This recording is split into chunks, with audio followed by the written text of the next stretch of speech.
अस्सलाम वालेकुम। आज हम कंटिन्यू करेंगे चैप्टर 6 को, फाइनेंशियल स्टेटमेंट एनालिसिस को, जो वैन हॉर्न की बुक से हम पढ़ रहे हैं। प्रीवियसली हमने जो है कुछ मेन चीज़ें डिस्कस की थी। हमने कहा था कि फाइनेंशियल स्टेटमेंट क्या होती हैं, फाइनेंशियल स्टेटमेंट एनालिसिस क्या होती है, कौन इसको यूज़ करता है, किसके लिए बेनिफिशियल होती है, किस तरीके से हमें जो है उसका फ्रेमवर्क डिज़ाइन करना पड़ता है जब हम जो है फाइनेंशियल स्टेटमेंट को एनालिसिस करते हैं। और हमने जो है एक रेशो भी उसमें डिस्कस की थी, बैलेंस शीट की रेशो डिस्कस की थी, लिक्विडिटी रेशो। आज हम कंटिन्यू करेंगे कि जो है बैलेंस शीट रेशो में फाइनेंशियल लेवरेज रेशो क्या होती है, किस तरीके से कैलकुलेट की जाती है। दूसरा हम इसमें जो है एनालाइज करने की कोशिश करेंगे कि आपके पास जो है income statement and balance sheet ratio, income statement and income slash balance sheet ratios के आपके पास जो है सिंपली इनकम स्टेटमेंट की रेशोज कौन सी हैं, ठीक है, वो कैसे कैलकुलेट होती हैं, वो क्या शो करती हैं। और फिर आपके पास जो है कॉम्बिनेशन को हम देखेंगे कि इनकम और बैलेंस शीट की रेशियोज कंबाइनली जो हम फाइंड करते हैं वो क्या शो करती हैं, जिसमें हमने जो है क्या करना है कि देखना है कि कवरेज रेशियो क्या शो करी है और एक्टिविटी रेशियोज हमारे पास कौन सी होती हैं और किस लिए इस्तेमाल होती हैं। तो स्टार्ट करते हैं पहली रेशियो से, बैलेंस शीट की जो है फाइनेंशियल लेवरेज रेशियो से। ठीक है, फाइनेंशियल लेवरेज रेशियोज हमारे पास क्या शो करती हैं, कहता है कि shows the extent to which the firm is financed by debt. कि आपके पास किस चीज को शो करती है कि आपकी जो फर्म है वो कितना जो है डेट के जरिए से फाइनेंस हुई है,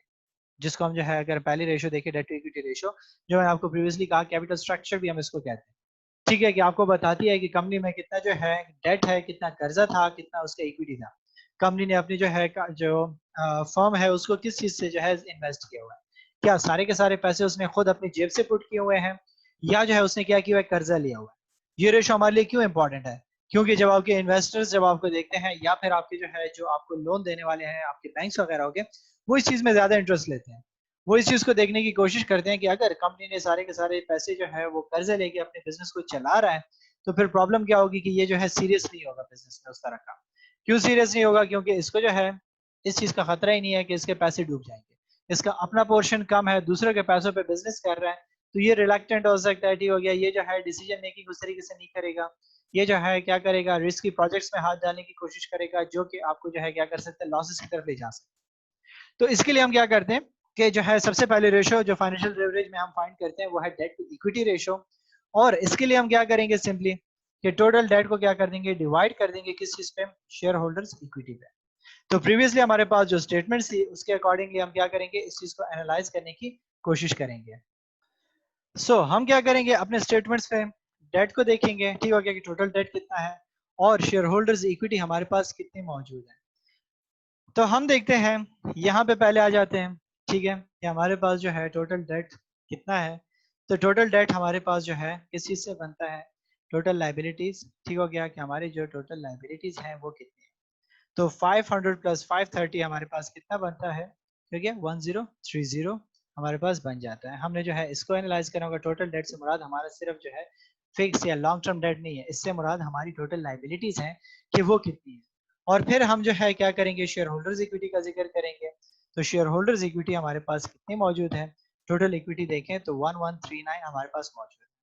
हम इसको जो है क्या कर लेंगे, इस पे डिवाइड कर लेंगे। जब हम इन दोनों को डिवाइड कर लेंगे तो हमारे पास जो है वैल्यू आ जाती है 0.90।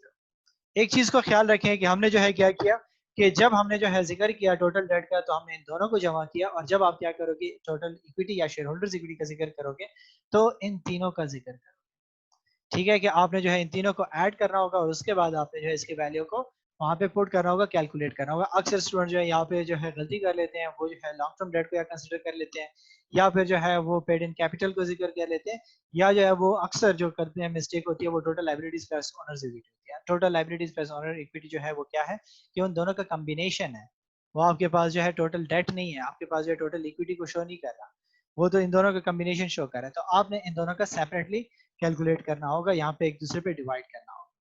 ठीक है, तो अब आपके पास क्या हो गया कि आपके पास जो है कहता है कि एक अगर कंपनी के पास जो है 1 रुपए जो है शेयर होल्डर इक्विटी है, तो उसके मुकाबले में कंपनी ने क्या किया है 0.90 जो है अपने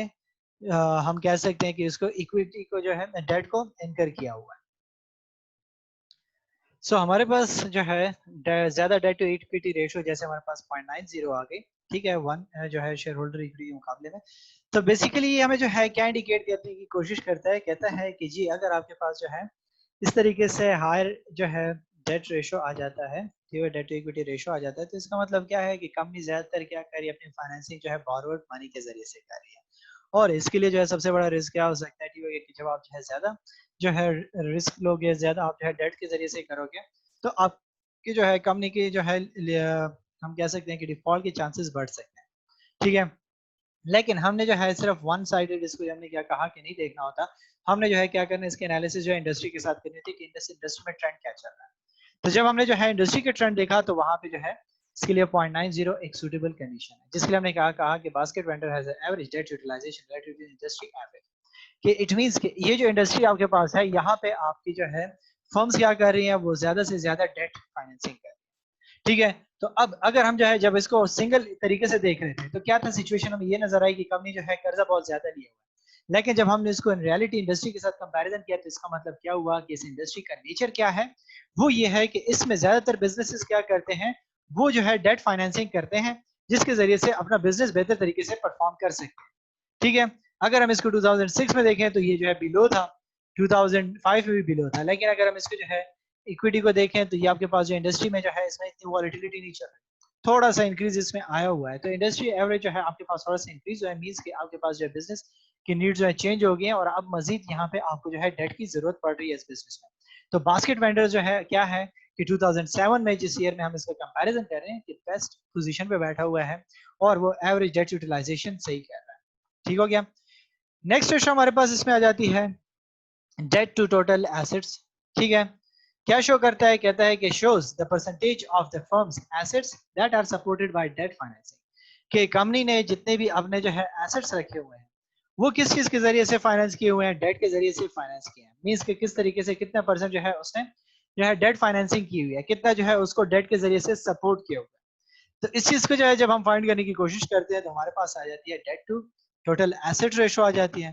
ठीक है। और इसको हम जो है क्या करते हैं, सिंपली कैलकुलेट कैसे करते हैं कि आपके पास टोटल डेट और टोटल एसेट्स, ठीक है, उस पर डिवाइड करते हैं कि कंपनी ने जो है कितना टोटल डेट इनकर किया, तो ऑलरेडी हमने कहा था कि आपके पास 1030 आ जाती है। जब आपके पास टोटल एसेट्स का जिक्र हो रहा है तो टोटल एसेट्स से मुराद हमारे टोटल एसेट्स है,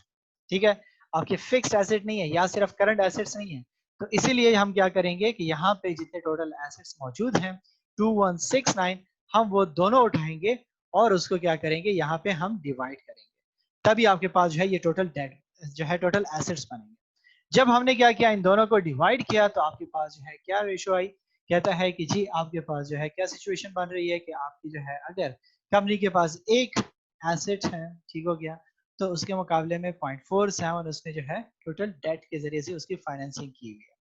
और हम इसको सिंपली कहते हैं कि अगर आपके पास जो है ये परसेंटेज जो है बहुत हाई हो तो ये आपके पास क्या शो करता है कि it is difficult for the business to pay off its debts and continue operations, ठीक है, कि उसके जो है अपने डेट्स को पे करना जो है मुश्किल हो जाता है, ठीक है, और उसके जो है ऑपरेशंस कंटिन्यू करना भी मुश्किल हो जाएगा। तो यहाँ पे अगर हम देखें तो कम है, क्योंकि कंपनी के पास अगर एक टोटल एसेट है,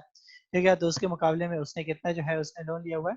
0.47 लिया। जब हम इसको 100 के साथ मल्टीप्लाई करेंगे तो हमारे पास आ जाएगा 47%, ठीक है। तो 47% उसने क्या किया हुआ है, अपने जो है डेट रखा हुआ है। सो हम इसको सिंपली कह सकते हैं कि this means that for every dollar, क्या हो गया, कंपनी या basket vendor had 0.47 of date,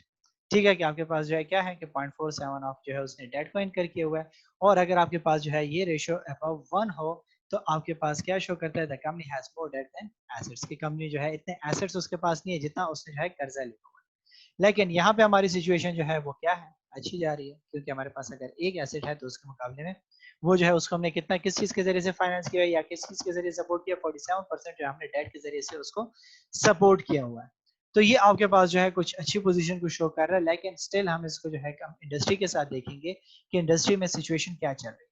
तो इंडस्ट्री जब हम देख रहे हैं तो क्या कहता है कि basket vendor has average debt utilization relative to industry average, industry average के साथ ये बेहतर जा रहा है थ्रू आउट, जो है ये 2 सालों तक बेहतर जा रहा था। इनिशियली जो 2005 में ये थोड़ा सा बिलो था, हो गया। और अगर हम देखें तो आपके जो है इंडस्ट्री एवरेज भी जो है अपनी जगह पे स्टेबल है, उसमें इतनी मूवमेंट्स आपको नजर नहीं आ रही, क्योंकि उसमें इतनी फ्लक्चुएशंस एग्जिस्ट नहीं कर रही। तो इसीलिए आपके पास क्या हुआ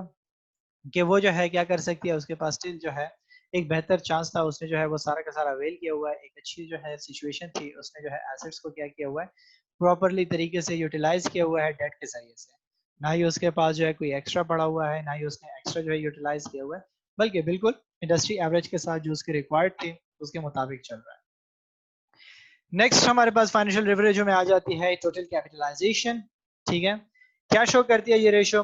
कहता है कि जी shows the relative importance of long term debt to the long term financing of the business. यहाँ पे याद रखें, कहता है कि long term debt to the long term financing of the business, कि आपके जो है क्या है कि जितने भी आपके पास जो है टोटल डेट है उसको कंपनी क्या कर रही है, वो जो है टोटल कैपिटलाइजेशन के जरिए से देख रही है। टोटल कैपिटलाइजेशन बेसिकली क्या है कि कंपनी के पास कितने लॉन्ग टर्म डेट है उसको जमा करोगे इक्विटी के साथ।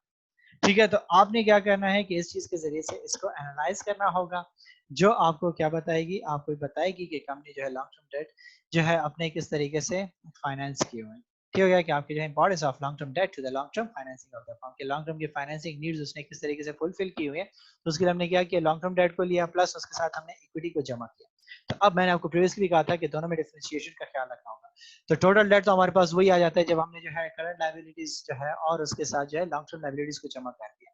लेकिन जब हमने जो है टोटल कैपिटलाइजेशन का जिक्र किया तो वहां पे हमने कहा कि long term date plus equity है। तो जब long term date plus equity है तो हम क्या करेंगे, जो है यहाँ पे लॉन्ग टर्म डेट को लेंगे और हमारे पास जो है इक्विटी कितनी आई है उसको हम कंसिडर करेंगे। इन दोनों को जो है हम जमा करेंगे और फिर हम उसको क्या जो है क्या करेंगे, यहाँ पे टोटल डेट पे इसको जो है टोटल डेट को इस पे डिवाइड कर देंगे, जिससे हमारे पास क्या आया, कहता है कि 0.62 आया। ठीक है, सो आपके पास क्या हुआ कि जो है आपकी जो है जिस तरीके से हमने देखा कि आपकी जो है लॉन्ग टर्म की जो नीड्स है या डेट फाइम पर जो है रिलेटिव इंपॉर्टेंस को जब हम इसको एनालाइज करने की कोशिश कर रहे थे तो उसके मुकाबले में हमारे पास क्या हुआ कि अगर हमारे पास जो है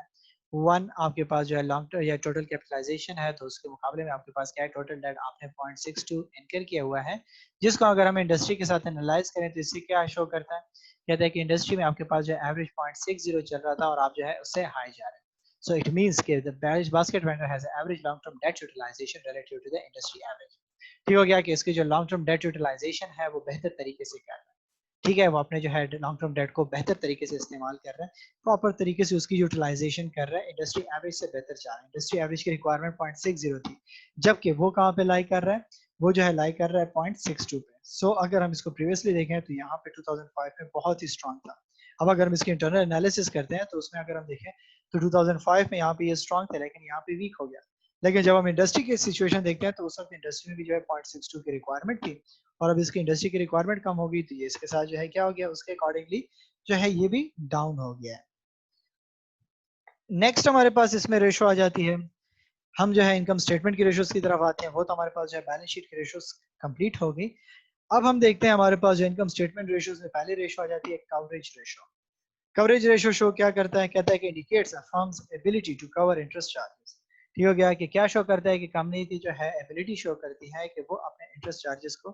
पे कर सकती है कि नहीं पे कर सकती। इस चीज को जो है एनालाइज करने की भी तो जरूरत होती है कि कंपनी जो है अपने जो इंटरेस्ट है पे कर सकती है कि नहीं कर सकती, किस तरीके से पे करती है, क्योंकि हमने कहा कि कंपनी को जो है हम वन साइड से नहीं देखते, क्योंकि हम जो है एक एस्पेक्ट से नहीं देखते, हम उसकी जो है इन डेप्थ एनालिसिस करते हैं, रेशियोज के जरिए से उसको हम जो है प्रॉपर तरीके से एनालाइज करने की कोशिश करते हैं, ताकि हमारे जो है सारा के सारा जो है जो डेटा है या जो हम जो इंटरप्रिटेशन कर रहे हैं उसके बेसिस पे हम प्रॉपर तरीके से डिसीजन मेकिंग कर सकें। सो इसलिए हमने क्या कर दिया कि ईबीआईटी, मैंने आपको कहा था कि क्या है, earning before interest and taxes, आपने कितना जो है अर्न किया था और आप पे जो इंटरेस्ट चार्जेस कितनी थी। तो हम इसके लिए क्या करेंगे, इनकम स्टेटमेंट के आइटम्स हैं, ठीक है, कि ईबीआईटी भी इनकम स्टेटमेंट है क्योंकि रेशो का नाम क्या है, इनकम स्टेटमेंट रेशो है। तो जाहिर सी बात है दोनों आइटम्स आपको कहाँ पे मिलेंगे, इनकम स्टेटमेंट में मिलेंगे। तो इनकम स्टेटमेंट में अगर हम देखें तो इंटरेस्ट एक्सपेंस आपका 59 था, ठीक है क्या, और ईबीआईटी आपका कितना था, 210 था। तो अब हम क्या कर लेंगे, 210 को डिवाइड कर देंगे 59 पे, तो हमारे पास क्या आ जाएगी, हमारी जो है रेशियो फाइंड हो जाएगी। ठीक हो गया कि आपके पास जो है 210 divide by 59 is equal to 3.56। ठीक है कि आपकी जो है क्या है कि कंपनीज जो है अपने इंटरेस्ट कवरेज किस तरीके से कर रही है, 3.56 के जरिए से कर रही है। ठीक है, सो ईबीआईटी को जब हमने डिवाइड किया इंटरेस्ट चार्जेस पे तो वैल्यू हमारे पास क्या है, 3.56 आ गई। अब ये रेशो जो है हमारे जो है किसके लिए इंपॉर्टेंट है, हमारे जो है क्रेडिटर्स और लैंडर्स के लिए बहुत इंपॉर्टेंट है, और इन्वेस्टर्स के लिए, कि वो जो है इस चीज को देखना चाहती है कि वो जो है कंपनी को मजीद लैंड करे कि ना करे, ठीक है, और कंपनी क्या जो है किस तरीके से अपने जो है वो इंटरेस्ट को पे करती है, ठीक हो गया,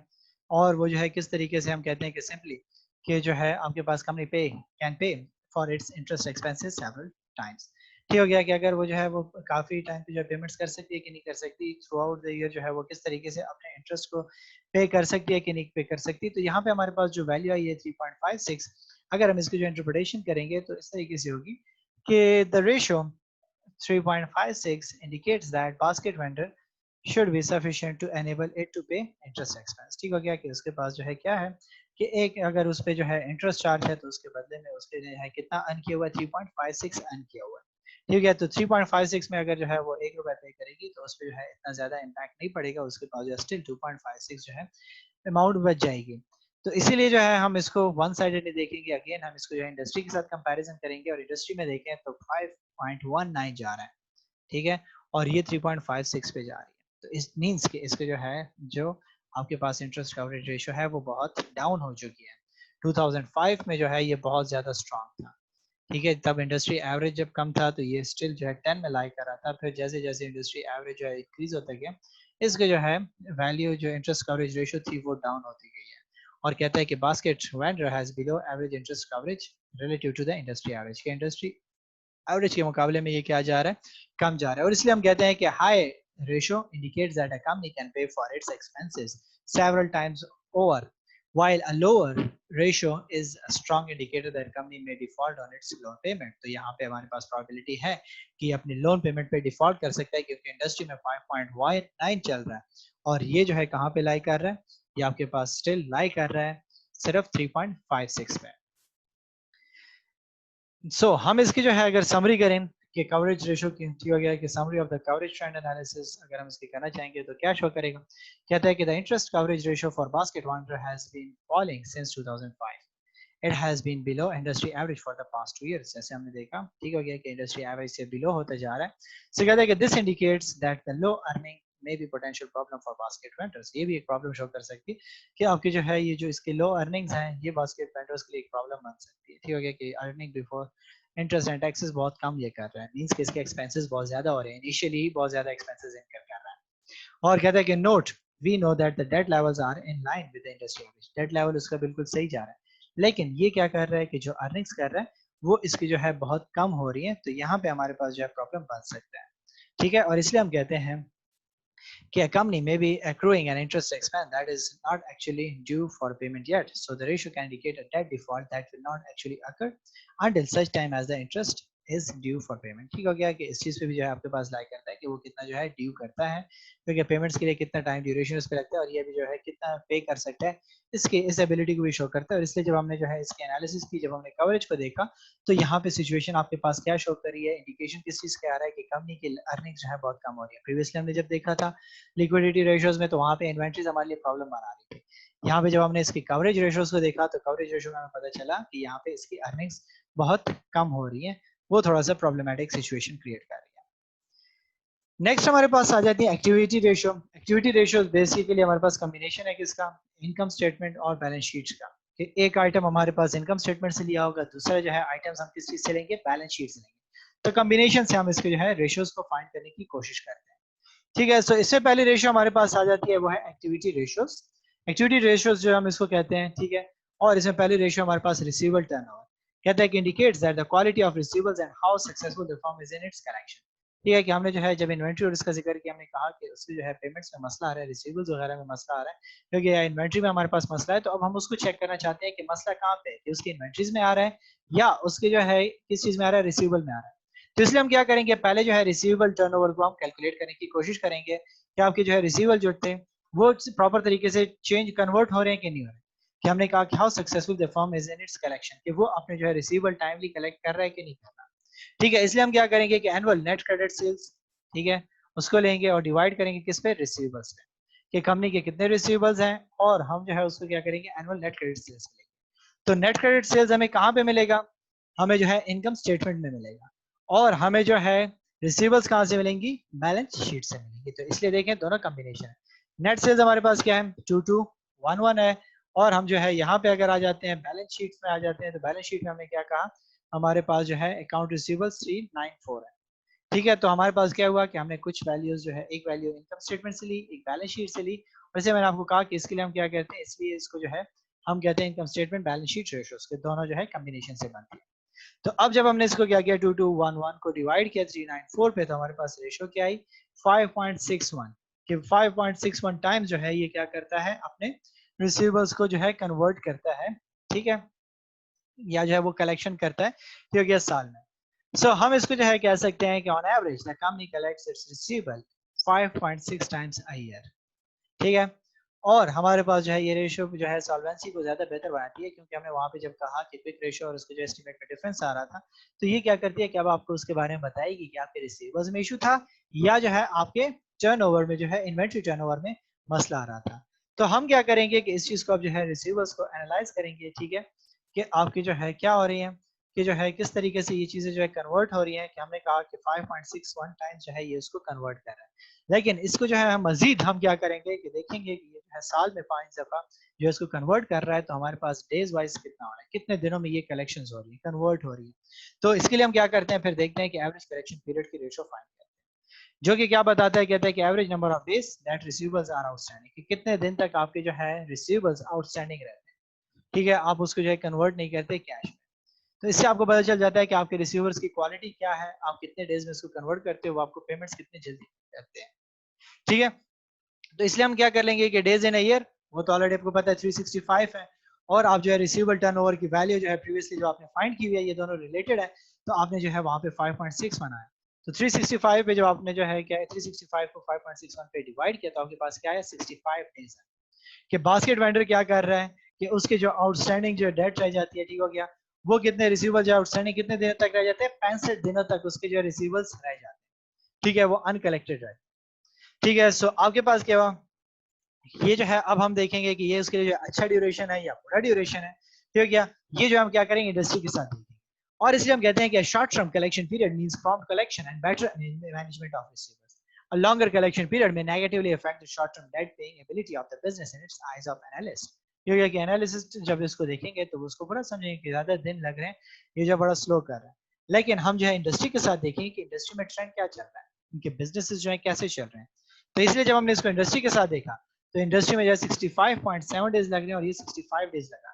तो थोड़ा सा उससे बेहतर है। कहते हैं कि basket vendor has improved the average collection period of that industry, कि इंडस्ट्री से बेहतर है, वहां पे जो है थोड़े से दिन ज्यादा लग रहे हैं, ये थोड़ा सा अर्ली कर रहे हैं। 2006 में ये बहुत ज्यादा डेज ले रहा था, जबकि जो है वहां पे इंडस्ट्री कम थी, यहाँ पे और भी ज्यादा कर रहा था, और यहाँ पे जो इसका एवरेज ज्यादा था। ठीक है, सो अब क्या हुआ आपके पास सिचुएशन की बास्केट वेंडर क्या कर रहा है, इंप्रूव कर रहा है। तो जब इसके जो है क्रेडिटर्स जब उसको कर्जा वगैरह देंगे, तो वो जो है इस चीज को एनालाइज करेंगे कि वो कितने दिनों में जो है अपने रिसीवेबल को कलेक्ट कर रहा है। ठीक हो गया, इसकी जो है सिचुएशन क्या चल रही है, इसके जो है जो बिजनेस चल रहा है वो कैसे कर रहा है। ठीक हो गया, तो वो इसकी जो है कलेक्शन पीरियड को देखेंगे और एनालाइज करेंगे इंडस्ट्री में जो है इस तरीके से कलेक्शन सिचुएशन चल रही है और इस कंपनी जो है इंप्रूव किया हुआ है, तो they can trust on it. Next हमारे पास आ जाती है इसमें रेशियो पेबल टर्नओवर। रिसीवेबल के जिस तरीके से हमने जिक्र किया, इस तरीके से हम पेबल को भी देखेंगे। क्या कहता है कि indicates the promptness of the payments to suppliers by the firm, कि कंपनी जो है किस तरीके से अपने सप्लायर्स को पेमेंट करती है, क्योंकि सप्लायर्स को भी जो है क्या होता है पेमेंट्स में इंटरेस्ट होता है, कि जब उसको जो है मजीद कर्जे पे सामान देगी, तो वो देखेगी कि यार ये बंदा जो है टाइमली पेमेंट्स करता है कि नहीं करता, तो उसका भी इस चीज में इंटरेस्ट रहता है। ठीक हो गया, तो जब वो क्या करेगा कि जो है उसको कर्जा दे या ना दे उसके बारे में जो है सोचेगा, तो उससे पहले पहले इस चीज को एनालाइज करने की कोशिश करेगा कि यार इसकी जो है कंपनी की सिचुएशन कैसी है, ये टाइमली पेमेंट्स करता है कि नहीं करता। ठीक है, और कितने दिनों में जो है ये कर्जा वापस कर देता है। तो इसलिए जो है हमें क्या करना पड़ता है, इस चीज को एनालाइज करना पड़ता है। सो पहली चीज जो हम इसमें देखते हैं वो क्या आ जाती है, हम कहते हैं कि जी पेबल टर्नओवर में assume annual credit sales purchase, annual credit purchases 1551। ठीक है, अब यहाँ पे इसको ऐसे में जब हमने बैलेंस शीट देखा, तो वहाँ पे आपके पास बैलेंस शीट और इनकम स्टेटमेंट में तो जो है सेल्स जो है आपके पास परचेजेस तो मौजूद नहीं होती। ठीक है, अगर आपके पास जो है cost of goods sold statement provide होता, आपके पास इन डेप्थ दिया होता, क्योंकि इनकम स्टेटमेंट को ओपन करके उस पर cost of goods sold statement भी प्रोवाइड होती, तो वहाँ पे हम जो है उसके परचेज को फाइंड कर सकते थे। लेकिन अगर आप यहाँ पे आपको जो है इसकी वैल्यू खुद दी हुई है, हो गया सेपरेट आपको वैल्यू दी है, तो आपने क्या करना होगा, कहते हैं कि एनुअल क्रेडिट परचेजेस आपने कितनी की है, 1551 किया हुआ है, वो यहाँ पे पुट कर दिया, और अकाउंट्स पेबल आपके कितने थे, 94 थे, जो आपके बैलेंस शीट में शो हो रहे हैं। ठीक हो गया, तो आपने क्या कर दिया, जब इसको डिवाइड कर दिया तो आपके पास क्या आया, 16.5 आया, कि आप जो है क्या करते हो कि 16.5 टाइम्स जो है साल में आप जो है अपनी पेमेंट्स करते हो। ठीक है, आप जो अकाउंट्स पेबल को पे करते हो, तो इट मीन्स कि बहुत जल्दी जल्दी पे कर रहे हो। ठीक है, कि आप जो है 16.5 टाइम्स साल में पे कर रहे हो, तो इसलिए हमें ये भी पता लगाना होगा कि आप जो है कितने डेज बाद जो है रिसीव जो है आपने पेबल्स को पैसे दे रहे हो। तो हम इसके लिए सेम क्या करेंगे, जो है payable turnover in days find करेंगे, जो हमें क्या कहते हैं कि the average number of days that payables are outstanding. ठीक है, so days in a year again 365, payable turnover 16.5, दोनों को डिवाइड किया तो 22.1, कि आपकी कंपनी क्या करती है कि अपने कर्जा जो है हर 22 दिनों के बाद वो जो है दूसरों को जो है, जो आपके जिनसे उन्होंने सामान लिया हुआ है उसको पे कर रहा है। तो आपके पास जो है सिचुएशन ये अच्छी है या बुरी है, देखते हैं कि इंडस्ट्री में किस तरीके से सिचुएशन चल रही है, इंडस्ट्री इसको कैसे देखती है। ठीक है, सो इंडस्ट्री में आपके पास क्या चल रहा है, कहता है कि 46.7 चल रहा है, जबकि ये क्या कर रहा है, 22 दिनों में पे कर रहा है। वहां पे जब 51 था 2006 में, तो ये भी फिर भी अच्छा था। यहाँ पे 48 था, तो यहाँ पे 43 2005 में। तो कहता है कि basket vendor has improved the जो है payable turnover in days, is this good. ठीक हो गया, कि क्या ये अच्छी बात है। तो अगर हम प्रीवियस चैप्टर्स को, अपने प्रीवियस डिस्कशंस को याद करें, तो हमने क्या कहा था कि आप जो है अपने पेमेंट्स को जितना स्लो करोगे तो आपके लिए बेहतर सिचुएशन होगी, क्योंकि आप उन पैसों को दूसरी जगह इस्तेमाल कर सकते हो। लेकिन एज सप्लायर, अगर आप उनसे सामान वगैरह जो है आप एज जो है परचेज करना चाहते हो, सप्लायर से सामान वगैरह लेना चाहते हो, और आपकी जो है सिचुएशन इस तरीके से चल रही है, तो वो उसके लिए ज्यादा बेहतर है। ठीक है, वो इसको जो है बड़ा अच्छा देखेगा, कहेगा कि यार ये बंदा क्या करता है, बड़ी जल्दी जल्दी पेमेंट्स कर रहा है, तो हर बंदा आपको क्या करेगा, कर्जा वगैरह देने की कोशिश करेगा। ठीक हो गया, सो आपको वो क्या करेगा, आपको जो है वो कर्जे पे सामान देगा, क्योंकि आप उसको टाइमली पेमेंट करें। सो हम कह सकते हैं कि अगर इस एस्पेक्ट से हम देखना चाहते हैं, ये कि अगर आप जो है सामान लेना चाहते हो और उनको जो है पेमेंट्स टाइम पे कर रहे हो, तो आपके सप्लायर आप पे ट्रस्ट करेंगे, आपको पेमेंट्स क्विकली करेंगे। लेकिन अगर आप इस तरीके से क्विकली पेमेंट्स करोगे, तो आपके पास जो है कैश ऑन हैंड बड़ा कम रह जाएगा। ये क्योंकि आपके पास जो भी अर्निंग्स आ रही है, आप वो क्या कर रहे हो, सारी की सारी पे कर रहे हो उन बंदों को। दूसरी आप जो है थर्ड रेशो आपके पास आ जाती है इन्वेंट्री टर्नओवर, क्योंकि हमने इन्वेंट्री को भी तो देखना है। हमारे इन्वेंट्रीज में हमने कहा था कि कोई ना कोई मसला चल रहा है, इसलिए कहता है कि indicates effectiveness of the inventory management practices of the firm, कि कंपनी जो है अपने इन्वेंट्रीज को किस तरीके से मैनेज कर रही है, उसके प्रैक्टिसेस को हमने देखना है, कि वो प्रॉपर तरीके से अपने जो है इन्वेंट्रीज को मैनेज कर रही है कि नहीं कर रही, वो अपने जो है सेल्स कर रही है कि नहीं कर रही, अपने इन्वेंट्री को जल्दी से जल्दी सेल आउट कर रही है या बहुत ज्यादा स्लो उसकी सेलिंग हो रही है। ठीक है, तो कॉस्ट ऑफ गुड सोल्ड हमने उठा लेना है। ठीक हो गया, इनकम स्टेटमेंट से। ठीक है, इन्वेंट्री हमने उठा लेनी है बैलेंस शीट से। जब हमने वैल्यूज को उठाया तो हमारे पास कॉस्ट ऑफ गुड सोल्ड है 1599, और इन्वेंट्री आपके पास कितनी है, 696। जब हमने इसको कैलकुलेट किया तो हमारे पास आया 2.30 टाइम्स, कि कंपनी क्या कर रही है, साल में सिर्फ 2.30 टाइम्स जो है अपने इन्वेंट्री को कन्वर्ट कर रही है, रिप्लेस कर रही है, ठीक है, या सेल आउट कर रही है। तो जाहिर सी बात है बहुत स्लो, कम नजर आ रही है। ठीक हो गया, कि आप जो है सिर्फ 2.30 जो है टाइम्स अपने इन्वेंट्री को कन्वर्ट कर रहे हैं। ठीक है, तो जब आप इसको इंडस्ट्री के साथ देखते हो, तो इंडस्ट्री में जो है 3.45 चल रहा है, और आप 2.3 में जा रहे हो, और कम हो गए हो बनिस्बत इसके कि आपको इंप्रूव होना चाहिए था। ठीक हो गया, जैसे आप प्रीवियस ईयर में थे, आप मजीद जो है डिक्रीजिंग ट्रेंड की तरफ जा रहे हैं। इसलिए कहता है कि basket vendor has poor inventory turnover ratio. तो इसलिए हम कह सकते हैं कि इसकी जो है इन्वेंट्री टर्नओवर रेशियो बहुत ही स्लो है, और इसीलिए हमें वहां पे स्टार्ट में भी हमें जो है इंडिकेशन क्या मिली, करंट रेशियो जब हमने फाइंड किया था, कि आपका मसला किस चीज में आ रहा है, आपके इन्वेंट्रीज में आ रहा है। और हमें यहाँ से पता चल गया कि इन्वेंट्रीज जो है हमारी इतनी स्लो स्लो सेल आउट हो रही है। सिर्फ हम जो है क्या कर रहे हैं कि साल में 2 दफा अपने इन्वेंट्रीज को सेल आउट कर रहे हैं, विच इज प्रॉब्लमैटिक। हमें कम अज कम जो है क्या करना चाहिए, ऑन एवरेज इंडस्ट्री के मुताबिक 3.45 टाइम्स जो है उसको सेल आउट करना था। और हम क्या करते हैं, इसके बाद नेक्स्ट रेशो जो फाइंड करने की कोशिश करते हैं, वो हमारे पास आ जाती है, वो है टोटल एसेट टर्नओवर।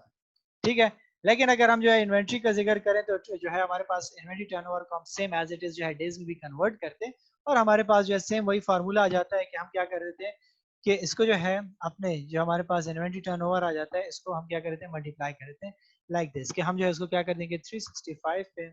डिवाइड कर देंगे, क्योंकि हमारे पास कितनी वैल्यू आई, 2.30। ठीक है, तो हमारे पास क्या था कि साल में 365 डेज हैं, और हम उसको क्या कर रहे हैं, 2.30 टाइम्स जो है इसको कन्वर्ट कर रहे हैं। तो जब हम इसको डिवाइड करेंगे तो हमारे पास आ जाता है 158.69।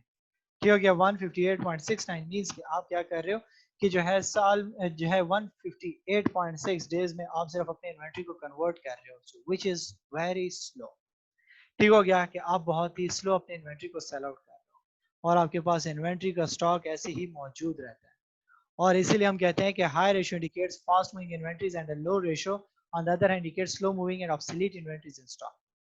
A low ratio may also be the result of maintaining excessive inventory needlessly।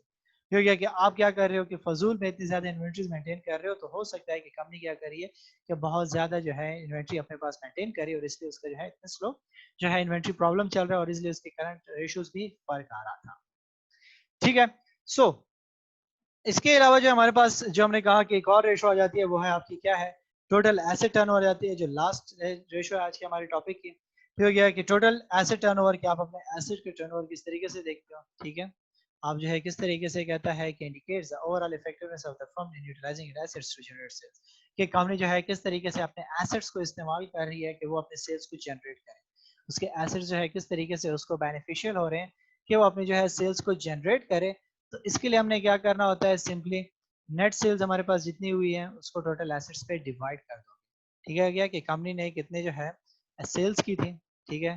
Through out the year उसने जो है सेल्स की थी, सेल्स हमारे पास कहाँ से आएंगी, इनकम से आएंगी, क्योंकि इनकम स्टेटमेंट से हम देखेंगे वहां पे। ठीक है, तो वो जितना हमारे पास आ जाएगा हम उसको लेंगे और उसको हम क्या करेंगे, सिंपली टोटल एसेट्स पे डिवाइड कर देंगे। टोटल एसेट से मुराद हमारा टोटल एसेट है, आपने टोटल एसेट्स पे ही इसको जो है क्या करना होगा, डिवाइड करना होगा, ना कि आप सिर्फ जो है फिक्स्ड एसेट को ले लो कि आप जो है टोटल फिक्स्ड एसेट को ले लो और कहो कि जी मेरे जो है वैल्यू इस तरीके से आ रही है। टोटल फिक्स्ड एसेट को नहीं है, बल्कि आपने टोटल एसेट्स को लेना होगा, क्योंकि हम जो है टोटल एसेट्स को इसके साथ कन्वर्ट करने की कोशिश कर रहे हैं, उसको फाइंड आउट करने की कोशिश कर रहे हैं। तो जब हमने क्या कहा कि हमारे पास जो है टोटल नेट सेल हमारे पास 2211 है और टोटल एसेट्स हमारे कितने थे 2169, जब हमने इसको जो है डिवाइड कर दिया तो हमारे पास आया 1.02। ठीक है, तो हमारे पास जो है क्या शो करेगा, आपके पास जो है ये रेशियो हमने कहा कि क्या शो करती है कि कंपनी के बारे में बताती है कि आपने जो है किस तरीके से आप अपने जो है एसेट्स को यूटिलाइज करें सेल्स को जनरेट करने के लिए। तो ये 1.02 जो है यूज करिए कि एक टोटल एसेट के बदले में जो है वो 1.02 जो एसेट जनरेट करिए। सो हम कह सकते हैं कि जी आपके पास जो है अगर रेशो 1 आ जाती है तो कहते हैं कि ratio of 1 means that the net sales of a company equals the total equals the average total assets for the year. हो गया कि company in other words the company is generating $1 of sales for every dollar invested in assets. ये है कि आप जो है क्या कर रहे हो कि $1 ऑफ सेल जनरेट कर रहे हो जितना आपने इसमें इन्वेस्ट किया, लेकिन हमारे पास क्या आ रहा है 1.02 आ रहा है, तो 0.02 आप क्या कर रहे हो, ज्यादा जनरेट कर रहे हो जो है अपने एसेट्स के बदले में। ठीक है, सो आपके पास जो है ये चीज शो कर रही है। ठीक है, जिसको हम क्या करेंगे, अब हम इंडस्ट्री के साथ एनालाइज करने की कोशिश करेंगे। ठीक हो गया कि जो है आपकी इंडस्ट्री जो है वो किस तरीके से चल रही है, उसके अकॉर्डिंगली हम जो है बेहतर कर रहे हैं कि नहीं कर रहे हैं। तो हमारे पास आ जाता है कि इंडस्ट्री के एवरेज 1.17 जा रहा है। ठीक हो गया, और आपके पास जो पहले 1.14 था 1.3, तो इट मीन्स कि आपके पास जो इंडस्ट्री एवरेज इंक्रीज हो रही है और ये आपके पास क्या है, थोड़ा सा यहाँ पे इंक्रीज ट्रेंड आया था, लेकिन 1.02 फिर जो है ये डिक्रीज हो गया। सो कहते हैं कि basket vendor has a weak total asset turnover ratio, basket vendors की जो टोटल टर्नओवर रेशियो है वो बहुत वीक जा रही है। ठीक हो गया, इसको जो है कहता है कि ये वीक क्यों कंसीडर हो रही है। ठीक हो गया, सो कहते हैं कि जी वीक इसलिए शो हो रही है क्योंकि आपके पास क्या हो रहा है कि ये जो है अपना जो इंडस्ट्री एवरेज है उससे कम काम कर रहा है। ठीक हो गया, और इसके अलावा जो है क्या इंडिकेट कर रहा है कि ये जो है एफिशिएंटली जो है अपने एसेट्स को यूज नहीं कर रहा सेल्स को जनरेट करने के लिए। ठीक है, अगर हमारे पास जो है ये हाईएस्ट आ जाती, इसकी जो है टर्नओवर जो है 2 आ जाता या 2.1 आ जाता, तो फिर हमारे पास जो सिचुएशन ये होती कि कंपनी जो है अपने जो है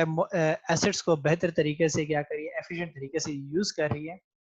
ठीक है गया कि वो जो है ज्यादा रेवेन्यू गेन कर सके या अपने सेल्स को ज्यादा इंक्रीज कर सके। तो ये हमारे पास जो है आज की रेशियोज थी। ठीक है, जो आज हमने जो है एनालाइज की। अगर इनमें आपका कोई क्वेश्चन है तो मुझसे पूछ सकते हैं।